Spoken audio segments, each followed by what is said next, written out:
নমস্কার বন্ধুরা, আজকের এই ভিডিওতে আমরা আলোচনা করব ভারতের প্রতিরক্ষা শক্তিকে আরো এক ধাপ শক্তিশালী করে তুলেছে ডিআরডিও। 2025 সালের 28 ও 29 জুলাই উড়িষ্যার উপকূলবর্তী ডক্টর এপিজে আব্দুল কালাম দ্বীপ থেকে প্রলয় ব্যালিস্টিক মিসাইলের পরপর দুটি সফল উৎক্ষেপণ করেছে ভারতের প্রতিরক্ষা গবেষণা ও উন্নয়ন সংস্থা ডিআরডিও।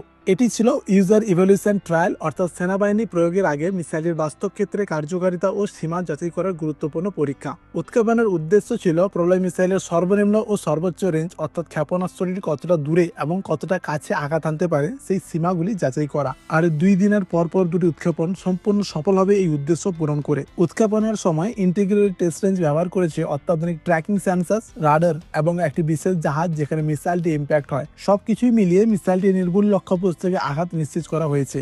মিসাইলটি নির্ধারিত ট্র্যাজেক্টরি বা গতিপথ অনুসরণ করেছে নিখুঁতভাবে। সমস্ত সাব সিস্টেম যেমন internal navigation system, propulsion, guidance system সবই প্রত্যাশা অনুযায়ী কাজ করেছে। প্রলয় হলো একটি short range surface two surface tactical ballistic missile. এটি ভারতের সেনাবাহিনীর রকেট টু মিসাইল ট্রানজিশনের অংশ।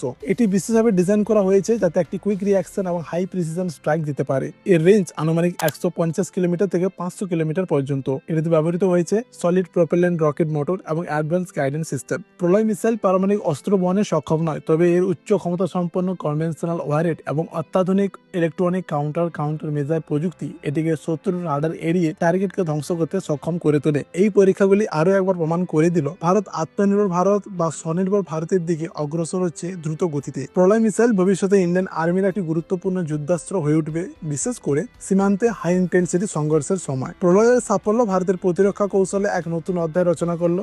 সামনেও আরো একটি নতুন পরীক্ষা এবং সেনাবাহিনীর অন্তর্ভুক্তির অপেক্ষা মাত্র। আজকে এই পর্যন্ত, দেখা যাচ্ছে আরো একটি নতুন ভিডিওতে। জয় হিন্দ, জয় ভারত।